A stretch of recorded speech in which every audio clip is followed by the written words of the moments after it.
Okay, what is going on, everyone? We are back with another workout walkthrough video. It's been a little while since I've done one, especially like this, and not a raw workout video like I've been doing for the last couple. But today we have my 5 weeks out back workout. I'm just going to take you through a few things because quite a lot has changed since my previous workout video, back talk through video. If you do want to see that, there is a link in the description below for you to check it out. It is my most viewed video. However, some subtle changes due to me being in prep and due to me wanting to target a few different areas of my back training, emphasize a few things and change up a few things to help with bracing and execution. So without further ado, we're going to jump right in and start with the first exercise. Okay, so exercise 1, we have a supinated machine lat pull down. The setup for this is 4 by 10 reps, 4 sets, 10 reps, pyramid style of training. So we're going up in weight every set, getting heavier every set, but still treating every set like a working set. So we're not rushing through those build up sets. We're making sure to stay in complete control of each rep of every set and then maxing out and failing, getting the closest proximity to failure on that top set. As you can see, I'm doing it single arm. This allows me to connect better with the side that I'm training on. I can put all of my body weight on that side, meaning that the opposite side is not contracting, meaning I can stay fixed and stable, allowing me to keep the tension on the lat as possible. Supinated grip helps to really recruit that lower portion of the lat, which is where I am looking to grow my back the most, especially in the lower portion of the lat. Really get that V taper nice and wide, starting nice and low, growing those lower insertions, because at first I didn't even think I had them. I just wasn't training them properly, and then now that I'm getting leaner, I can start to see them and really notice what has developed since my last diet phase, what has developed through my off season, and therefore I need to train them a bit more and grow them even more. So supinated grip allows you to get really into that lower fiber, allows you to drive really deep into that hip, thinking about putting your elbow in the pocket of your hip. A key tip for lat training is to really control the change in direction, so the peak of both contraction phases. What I mean by this is when you contract, you fully squeeze, hold it there for a second. Don't just bounce straight out into your next rep or into your eccentric. Squeeze in, make sure that you are really contracting that lat and think about really squeezing the blood into that muscle. Similarly, when you get to the peak eccentric, you want to hold it there. You don't want to let your trap elevate, as this is taking tension off the lat and putting it obviously into the traps, because traps are elevating. So you want to come down, squeeze, come up, full range of motion. But when you start to feel your shoulder and your trap elevate, that is when you know you've reached your maximum range of motion. This is also going to differ person to person. Everyone has different ranges of motion. You find yours and you work in that, keep in that active range of motion to keep the tension on the lat. More time under tension, more constant tension is going to elicit more stimulus and therefore allow for more growth. You can also see that I'm not using a lot of momentum. I'm not swinging at my hips. I'm not turning at my hips. There's a slight dig downwards, obviously, to try and crunch down into that lat and really get the most out of the concentric phase, that squeeze of each contraction. But I'm not twisting sideways. I'm not twisting at my hip. I'm crunching down into my hip, not twisting through my hip. Other mentionables, as well as controlling the change of direction, are of course to control your negatives. Really hold, don't just let the weight come up. You want to hold through and fight that losing battle, keeping the tension on that, like I said, with the constant tension and increasing that time under tension. And also when you pull down, don't pull through your hand as you'll be using your forearms and your biceps. You want to think about driving all the tension through your elbow. Like I said, elbow into the pocket of the hip. If you think about and consciously build a mind to muscle connection with driving that elbow into the hip and using that crunch that I told you about, this is going to allow you to put the most amount of tension through your lats as possible and optimize and maximize your ability to grow. Right, on to the next exercise. Okay, similar focus, similar purpose and similar reasoning behind this next exercise, which is a single arm cable row. Single arm, like I said, build that mind muscle connection. Make sure you are putting as much tension through the working muscle, the lat, as possible. Cable row, again, we're emphasizing the lat, still trying to get lower lat, but we're now shifting up a bit more, getting some of that mid lat as well and that mid back. We are still supinating slightly at peak to really get the peak contraction into the lower lat, but we are also working through in that lengthening process, working through the mid lat and that mid back as well. So we're using the opposite foot on the foot plate so we can push out our body to one side, to the side that we're working on, and then put all of our body weight onto that foot that's on the floor, as we can stabilize with the floor a lot easier, using the foot on the non-working side to sort out our angle and our position, and then using using the foot on the floor to brace ourselves and keep ourselves fixed and stable, which of course in turn will allow us to drive more tension and therefore more stimulus through the working muscle and not losing it through jiggling around the body. Therefore we can move more weight in a controlled fashion and control that weight a lot better, a lot safer, really emphasize our execution and perfect the movement and get the most out of this rowing exercise. Similarly to the pull down, we are using and trying to work within our active range of motion. We are crunching down again and pulling into the hip, and we're not twisting too much of the hip. We get a little bit just to really get that squeeze, but like I said before, it's more crunching down as opposed to twisting at the hip. And similarly, as we come through our eccentric, we're not letting that shoulder and our trap elevate. We're not letting our shoulder come too far past our body to the point where that you feel the tension come through your tricep and your rear delt as opposed to your lat. So in your warm-up sets, in your first couple of sets, work through the active range of motion. Find the point in which your body starts to come out of working through the lats and starts to come out here to our delts here and into our upper back in the peak concentric. Find your working range of motion and then stay in it, keeping yourself braced and fixed using the foot positions that you can see in the clip, and then drive through the elbow. Similar cues to the pull down because we're working the same muscle just in a different plane of movement. This is my next tip: work in different planes of movement. If you only work your lats from up to down, although this is the most preferential to get that lower lat, you're going to negate a lot of the niche muscles, which at first is okay, but if you're really trying to develop a lagging body part, you want to attack it from as many angles, from as many movement planes as possible to give it the most opportunity to grow. For example, some people with massive arms can just look at the dumbbells and only do barbell curls in the squat rack and then grow massive arms, when other people need to emphasize different angles, emphasize different exercises, emphasize different execution techniques and tempos to maximize their arm training. Same goes for the back training here. Like I said with the rows, work in those different planes of movement to maximize your opportunity to grow, maximize your opportunity to recruit as many of the fibers in the lats as possible. In terms of sets and reps, it is the same as a pull down. We're doing a 4x10 here, and then you can see on that final set I'm using a little bit of my other hand just to get that last rep, and then I'm not dropping straight out of it. I'm controlling, getting the use of that force negative as an intensity technique to get more out of my set beyond failure. When you're in prep like me, you do not want to do this too often on every exercise, on every set, but we're still far enough out where we can recover from this, and we're not training like an idiot, but we are also not training weak. We're not staying weak-minded. We're keeping strong. We're still training with intensity, still training to the closest proximity to failure with some additional help, which is another benefit of training single arm. You can use your other side to get that extra rep and use some force rep intensity techniques without a spotter, without a gym partner. That is the basis of our lat, mainly lower lat training. So let's move into exercise 3 where the focus shifts. Okay, so what I tend to do, because of me personally, my back is strong to weak. So my upper back is a lot more developed than my lower back. My upper lats, my rhomboids, my lower traps are a lot better developed than my mid back, which is more developed than my lower lats and my lower back. Therefore, I work in reverse order.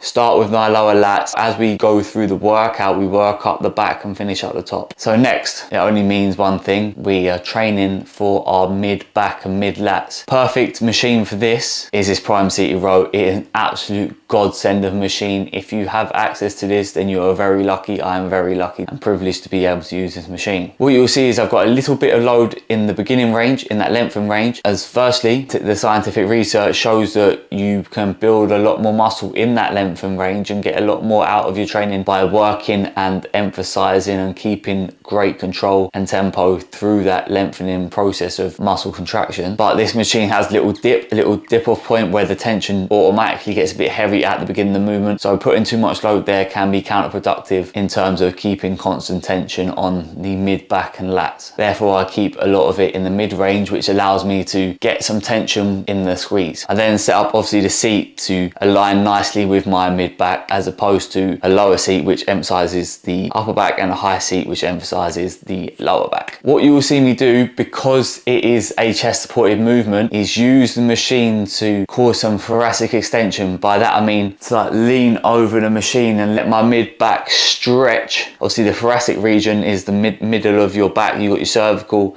and your lumbar of your spine, and then your thoracic spine is that mid piece, the biggest part. So the muscles around that thoracic region, if if you let them extend, you're increasing your range of motion and therefore get an extra lengthening process, and therefore increasing your opportunity to elicit more muscular growth as a result. So I'm not doing it too much to the point where, like I said, my shoulders are coming forward. I'm still keeping my shoulders down and my traps depressed, but I'm leaning over to get that extra stretch through my back as opposed to through my shoulders and arms. Setup is the same as always, 4x10, pyramiding up, with that top set being the one where we go to failure, get that closest proximity to failure that we possibly can. So I've covered the lengthening process. I've obviously covered tempo and staying in the active range of motion through both of our previous exercises. But what is different with this one, like I mentioned before, we're loading through the squeeze. So what I do is I envision wrapping my shoulder blades around my spine at peak contraction. So I'm not stopping alongside my rib cage or at my hips like I would do if I'm training my lats, because as well as training my mid lats, which I'm going to be getting the majority through that lengthening process, I'm also trying to do the middle thickness chunk of my back as well. So I'm wrapping my shoulder blades around my spine to really exaggerate that concentric contraction. And remember I said about holding and spending some time in that changing direction to minimize momentum and also get that extra bit of squeeze, extra purposeful contraction throughout each rep. And then as you can see, we're getting a bit pumped now, so I show off my condition. At 5 weeks out, we are getting there. A few days of eating extra carbs this week has helped to fill me out a little bit, and the pump is looking great. So I will catch you on the next exercise.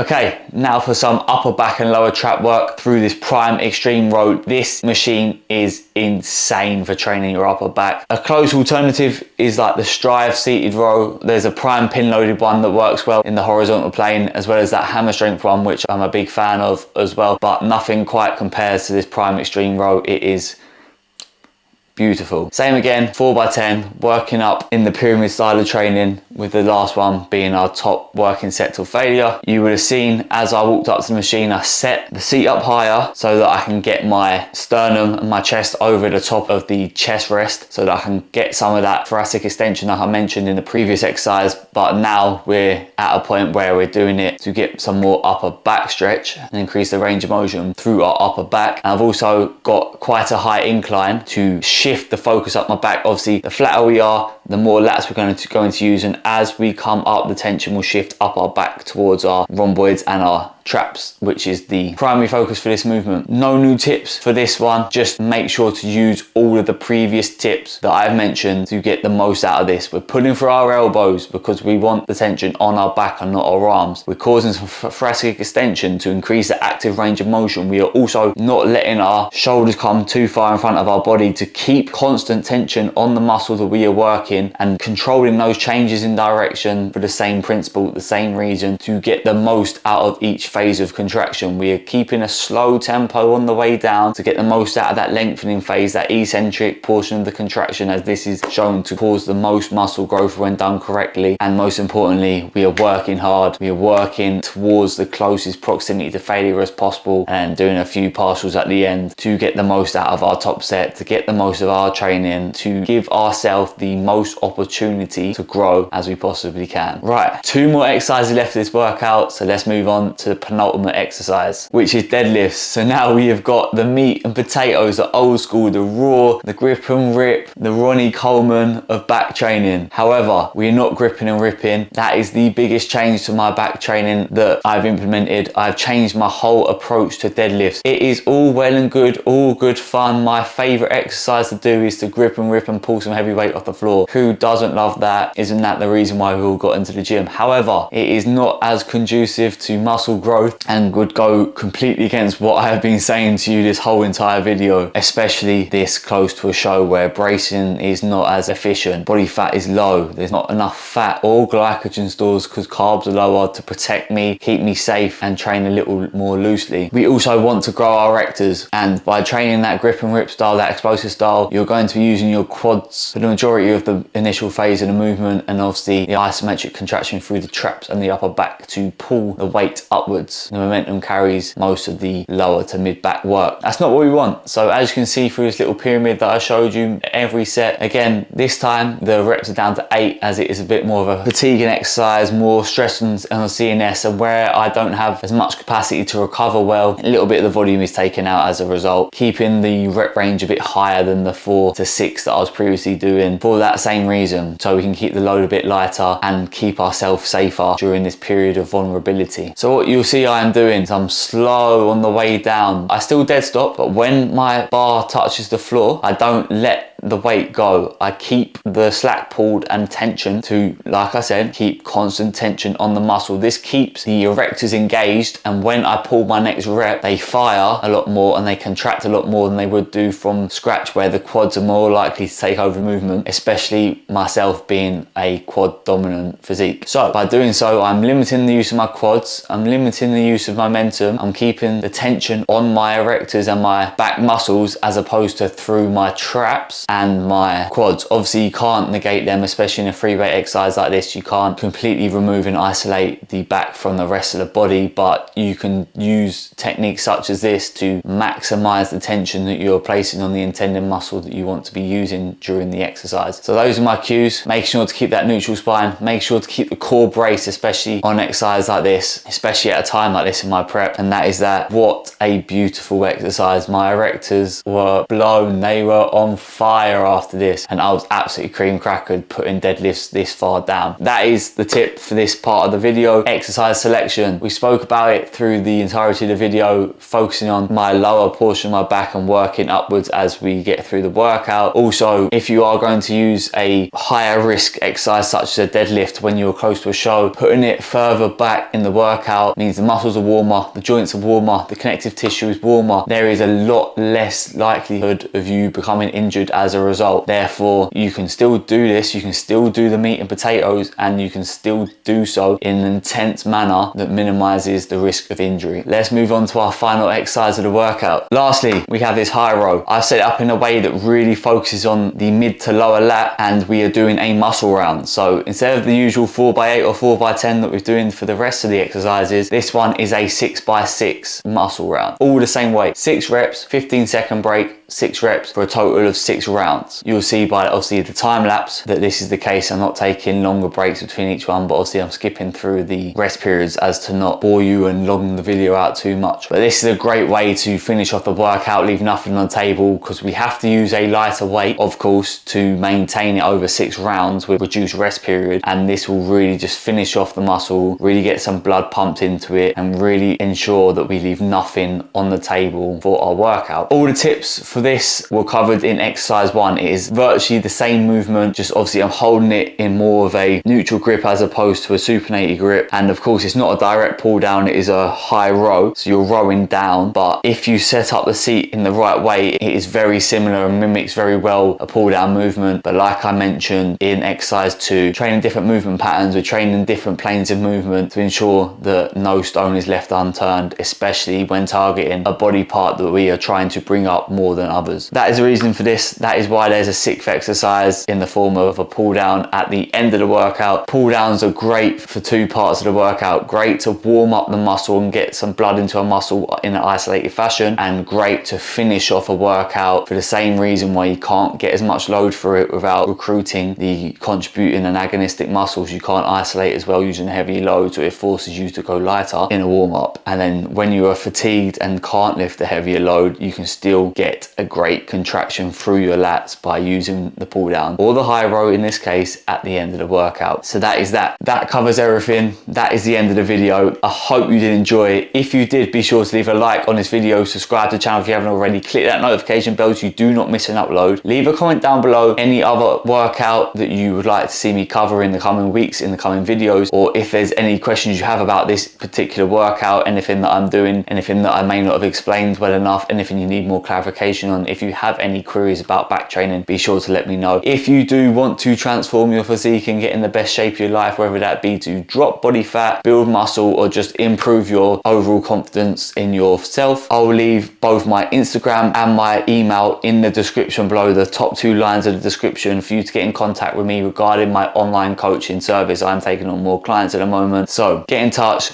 get involved, click all the buttons, check out all my previous videos. There's a lot of previous videos, such as my weekly vlogs leading up to my first ever bodybuilding show, full day of eatings, either through my diet phase, my peak diet phase, my medium days, a couple of high days where I get to enjoy some good food and cheat meals, and my full bulking diet at the peak of my off season to help me get to my biggest ever. They're all in the description below. Like I said, I hope you did enjoy, and I will catch you in the next video. I am out.